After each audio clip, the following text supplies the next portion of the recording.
Hello and a very warm welcome back to Mortars and Motors. In today's exciting episode I'm here in the Peak District with this really rather lovely 1994 Mazda 323F. And the F is very important, it turns out, because F stands for fastback, which is what this is. So this generation of 323 was launched in 1989 as a three model range of a three-door hatchback, a four-door saloon, and this, a five-door hatchback, which they called the fastback. Both the hatch and the saloon, I think, have been pretty much largely forgotten by most people. And certainly, if you ask me what was the Mazda 323 that was launched in 1989, I would tell you it was this one. But in fact, there were a full three models in that range.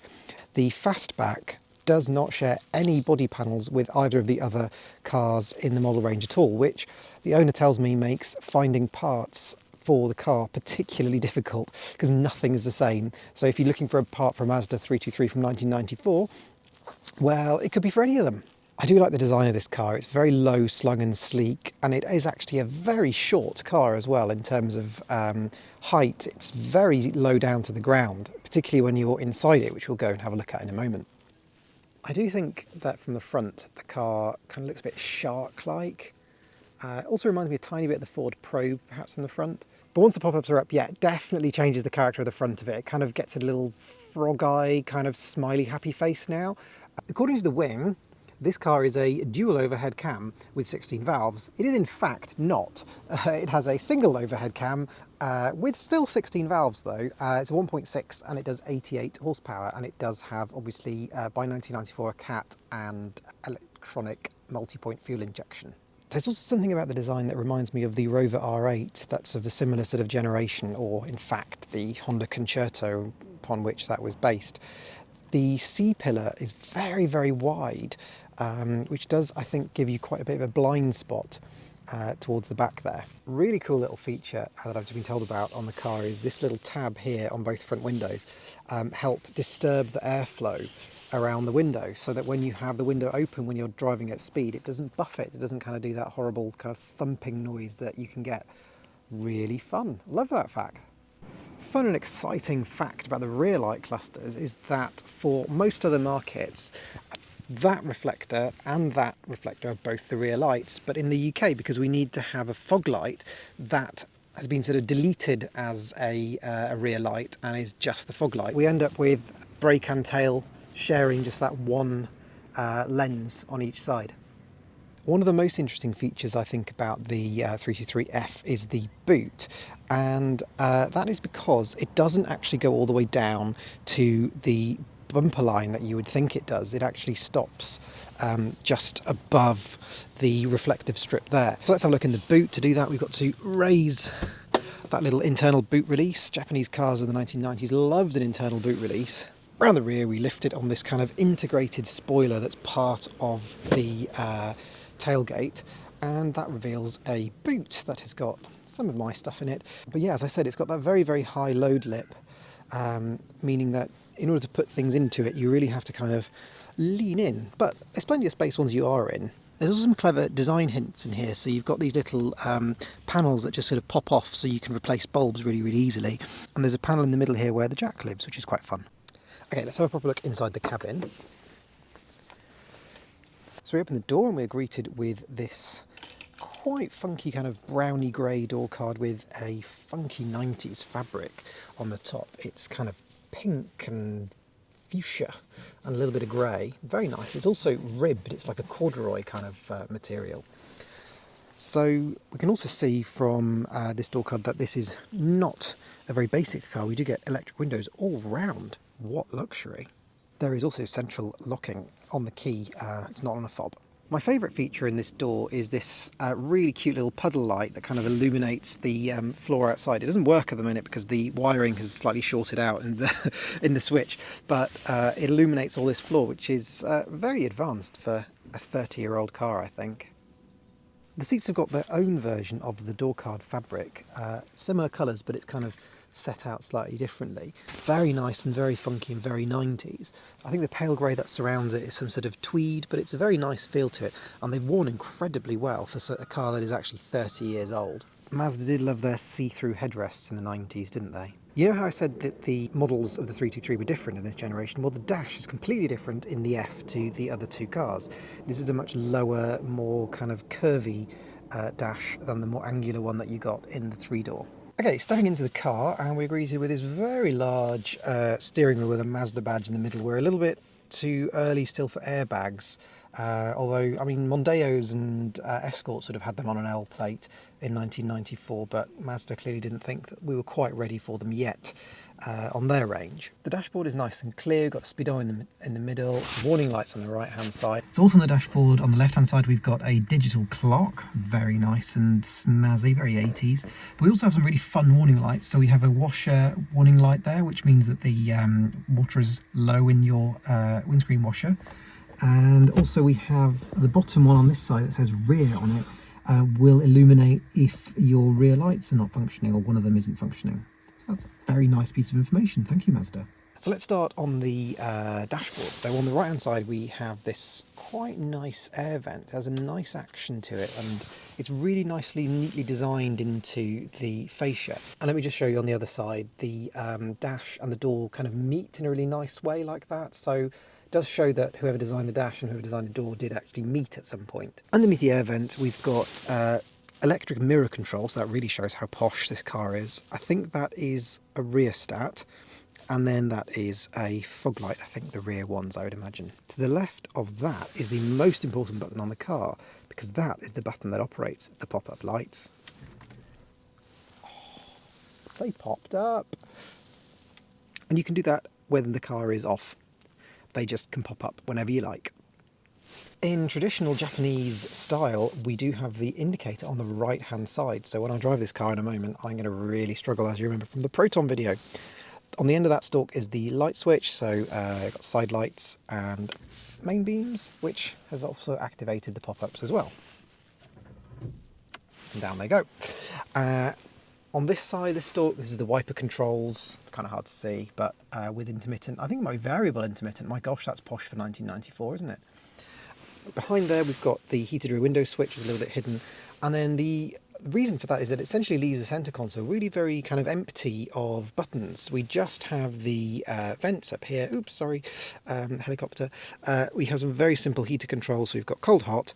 On a slider, we've got recirculation, direction of the heat, and then the fan speed down there. So there's no other controls or buttons in the middle. There's an aftermarket stereo, which to me is a bit of a shame, but obviously I understand that functionality of these things are needed in the modern world. Below that we've got a cigarette lighter, and then underneath that I think it's an ashtray. Oh yes, there you go, it pops up like that. Very nice. 5-speed manual gearbox with this, again, kind of, I like this kind of rubber, it's kind of an industrial design, isn't it, with these kind of ridges in it. Kind of doesn't fit with the rest of the theme of the car, I think. I think it's quite elegant, and then this kind of industrial bit of design doesn't quite work for me. I sort of think that a leather beige surround might actually look a bit better, but hey, that's what we've got. Behind there we've got two blanks. I don't know whether they'd be for heated seats perhaps. And then we have a handbrake, which is very ordinary. And then in the middle we have a little cubby here, that there's a little switch there that lifts up, and that reveals a teeny tiny cubby hole there that you can put maybe some tapes in, I suppose, back in the day. Although I'm told that it's quite useful for putting cups in, because obviously there are no cup holders being a 90s car. Over on the passenger side you'll see that the passenger has separate control for their window, and it also says power window underneath it, in case you weren't sure what that switch on your window did. Maybe people in the 1990s were just super confused by the idea of electric windows, I don't know. Carrying on the passenger side, we do have a glove box that opens nicely to reveal some stuff in it, including an Avril Lavigne CD, which definitely shows that the owner of this car is absolutely winning in terms of music taste. Okay, let's step into the back of the Mazda 323. We have quite similar door cards to the front, and we do have a very cute electric window switch there. We then have a very odd situation where the driver's seat does not have a map pocket, but the passenger one does. I've never seen a car that's got one and not the other before, but there we are. But you can now see, though, start to see where this car starts to fall down, in my opinion, which is the internal space, particularly in the rear. There does not seem to be an awful lot of leg room there behind the driver. I shall inelegantly step inside anyway. There we go. And yeah, it is not perhaps the most spacious 5-door hatchback that I have been in, and particularly in terms of headroom, I'm not terribly tall, but if I was very much taller, my head would be touching this kind of plastic panel on the edge of the boot. It's also a little bit dark in here because we've got the big kind of C-pillars here, so yeah, it's a little bit cramped in this back seat area, I'm afraid to say. But that's not to say it's not a pleasant place to be, because we do have this lovely, lovely fabric still on the seats, these dinky little headrests which sort of work. Yeah, they work for me. I don't know if they'd work for a taller person, particularly. We do have a lap belt in the middle, and I think this is an armrest. Yes, it is.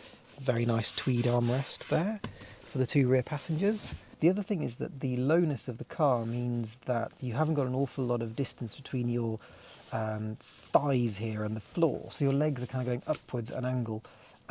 So yeah, it's perhaps not the most relaxing place to spend a long journey, I'm afraid.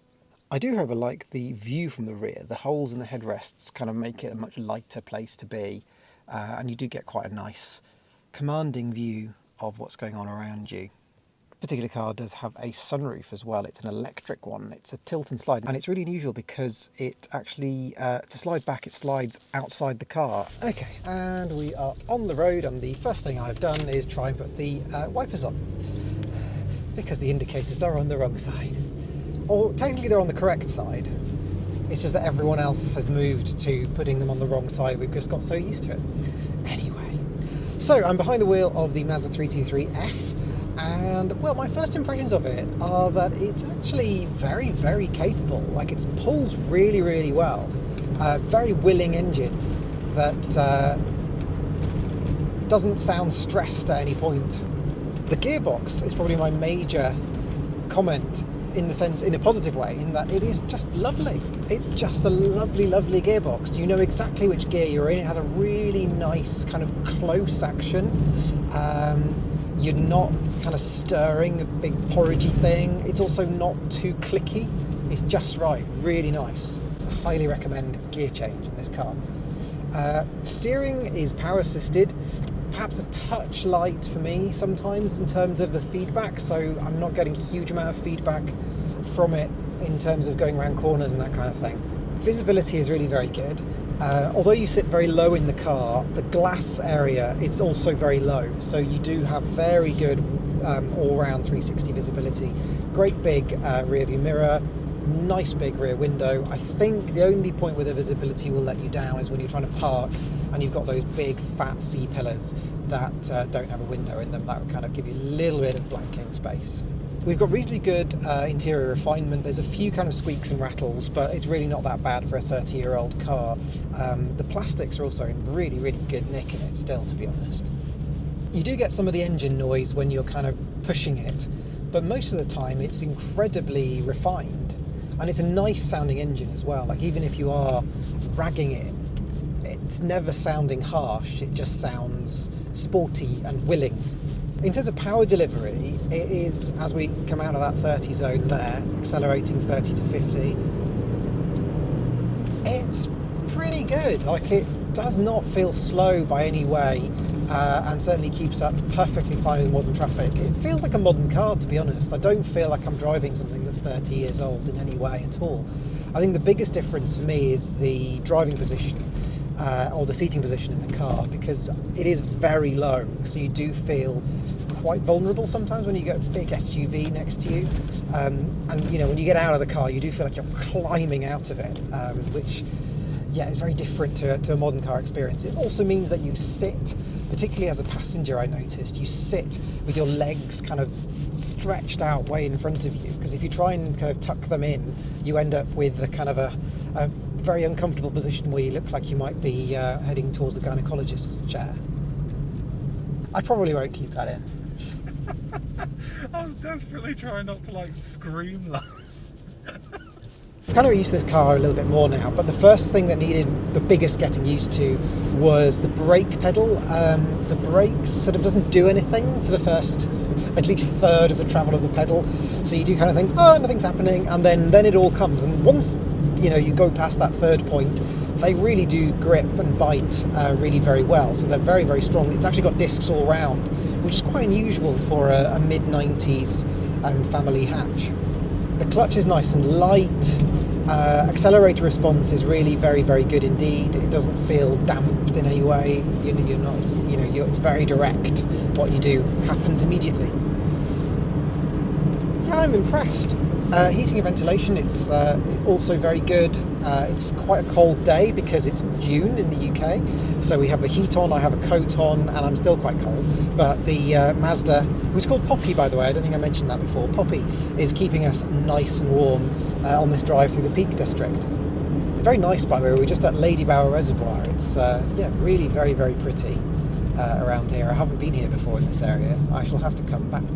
Nice clutch as well. It'll do hill starts very easily, very easy to judge, and I think that's it. It's very easy to drive, and I think it's probably one of the reasons why Japanese cars have been, were very popular back in the day. They just functioned, and they weren't exciting, they didn't set your heart on fire, but they were very, very easy to drive and easy to live with. Well, there we go. That's the end of my time with the Mazda 323F, or Poppy, as I should call her, really. Thank you very much to Kai for letting me take her out for a drive and do a little review of her. Really enjoyed it, I have to say. Definitely not a car that has disappointed me at all. Really thought it was an excellent car. So yeah, if you're looking for a retro classic from the mid-90s, I could not recommend this highly enough. Excellent choice, I would say, apart from parts availability, I'm told. Anyway, on that note, I'm off. See you in the next video. Bye bye, and thanks for watching.